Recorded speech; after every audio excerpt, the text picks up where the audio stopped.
سنا ہے لوگ اسے آنکھ بھر کے دیکھتے ہیں، سو اس کے شہر میں کچھ دن ٹہر کے دیکھتے ہیں۔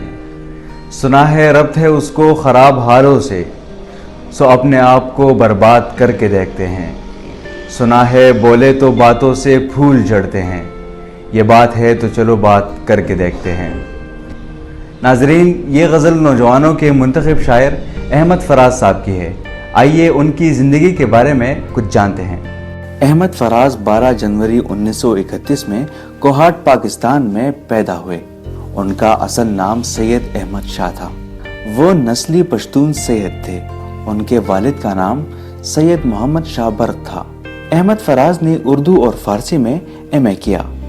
ایڈورڈ کالج پشاور میں تعلیم کے دوران ریڈیو پاکستان کے لیے فیچر لکھنے شروع کیے۔ جب ان کا پہلا شعری مجموعہ تنہا تنہا شائع ہوا تو وہ بی اے میں تھے۔ تعلیم کی تکمیل کے بعد ریڈیو سے علیحدہ ہو گئے اور یونیورسٹی میں لیکچررشپ اختیار کر لی۔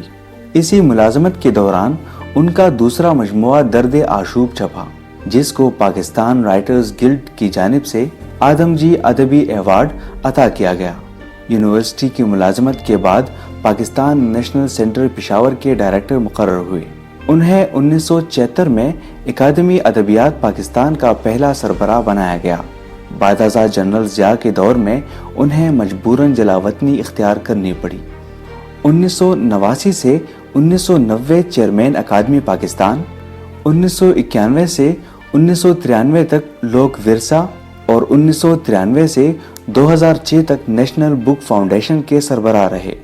ان کا کہنا تھا کہ ٹی وی انٹرویو کی پاداش میں انہیں نیشنل بک فاؤنڈیشن کی ملازمت سے فارغ کر دیا گیا۔ احمد فراز نے 1966 میں آدم جی ادبی ایوارڈ اور 1990 میں عباسین ایوارڈ حاصل کیا۔ 1988 میں انہیں بھارت میں فراق گورکھ پوری ایوارڈ سے نوازا گیا۔ Academy of Urdu literature Canada نے بھی انہیں 1991 میں ایوارڈ دیا، جبکہ بھارت میں انہیں 1992 میں ٹاٹا ایوارڈ ملا۔ انہوں نے متعدد ممالک کے دورے کیے۔ ان کا کلام علی گڑھ یونیورسٹی اور پشاور یونیورسٹی کے نصاب میں شامل ہے۔ جامعہ ملیہ بھارت میں ان پر پی ایچ ڈی کا مقالہ لکھا گیا، جس کا موضوع احمد فراز کی غزل ہے۔ بہاولپور میں بھی احمد فراز فن اور شخصیت کے عنوان سے پی ایچ ڈی کا مقالہ تحریر کیا گیا۔ ان کی شاعری کے انگریزی، فرانسیسی، ہندی، یوگوسلاوی، روسی، جرمن اور پنجاب میں تراجم ہو چکے ہیں۔ احمد فراز، جنہوں نے ایک زمانے میں فوج میں ملازمت کی کوشش کی تھی، اپنی شاعری کے زمانے عروج میں فوج میں آمرانہ روش اور اس کے سیاسی کردار کے خلاف شعر کہنے کے سبب کافی شہرت پائی۔ انہوں نے ضیاء الحق کے مارشل لاء کے دور کے خلاف نظمیں لکھی، جنہیں بہت شہرت ملی۔ مشاعروں میں کلام پڑھنے پر انہیں ملٹری حکومت نے حراست میں لیا، جس کے بعد احمد فراز کو خود ساختہ جلاوطنی بھی برداشت کرنی پڑی۔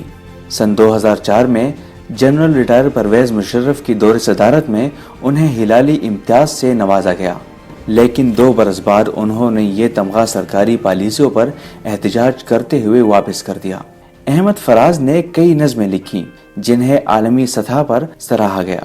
ان کی غزلیات کو بھی بہت شہرت ملی۔ احمد فراز 25 اگست 2008 کو اسلام آباد میں انتقال کر گئے۔